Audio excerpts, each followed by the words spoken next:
YouTube family, আশা করছি তোমরা সকল ভালো আছো। আজকে আমাদের ডিউটি ডেস 27, আর বাড়ি থেকে বেরিয়ে পড়লাম। আজকে আনন্দের বিষয়টা হচ্ছে আজকে যাচ্ছি বাইকে, যেহেতু সাইকেল চালাতে হবে না 6 থেকে 7 কিলোমিটার করে।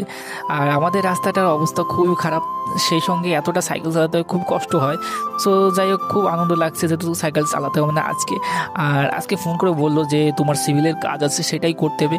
যেহেতু আমি সিভিলের কাজ করি, আর সেখানে গিয়ে সিভিলের কাজটাই করতে হবে। আর সেই সঙ্গে আজকে খুবই ভালো লাগছে, যেহেতু প্রাকৃতিক পরিবেশটা খুবই ভালো লাগছিল, চারিপাশটা কত সুন্দর। আর সেই সঙ্গে পৌঁছে গেলাম আমার কাজের স্থানে। সো কাজ আজকে হচ্ছে এখানটায় আমার কিছু একটা ঢালাই করতে হবে, যেহেতু ভিতর দিয়ে জল পড়ছে, বৃষ্টির জল। আর সেই কাজটা আমার করা হয়ে গেছে ইতিমধ্যে। আর কাজটা করে তোমাদের একটা জিনিস দেখাবো। এখান থেকে দেখা যাচ্ছে নৈহাটি স্টেশন, দেখতেই পাচ্ছ। আর তোমাদের একটু জুম আউট করে আমি দেখানোর চেষ্টা করছি। এখান থেকে দেখা যাচ্ছে এটা হচ্ছে 2 নম্বর প্ল্যাটফর্ম, যেহেতু এই পার্টটায় বেশি লোকজনের ভিড় হয় না, তাই খুবই ফাঁকা থাকে এই দিকটা।